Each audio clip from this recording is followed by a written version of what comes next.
بسم الله الرحمن الرحيم لم يكن الذين كفروا من أهل الكتاب والمشركين منفكين حتى تأتيهم البينة رسول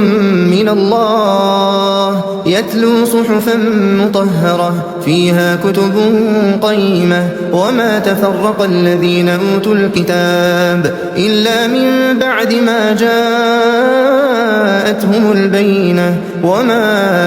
أمروا إلا ليعبدوا الله مخلصين له الدين حنفاء ويقيموا الصلاة ويؤتوا الزكاة وذلك دين القيمة إن الذين كفروا من أهل الكتاب والمشركين في نار جهنم خالدين فيها أولئك هم شر البرية إن الذين آمنوا وعملوا الصالحات أولئك هم خير البرية جزاؤهم عند ربهم جنات عدن تجري من تحتها الأنهار خالدين فيها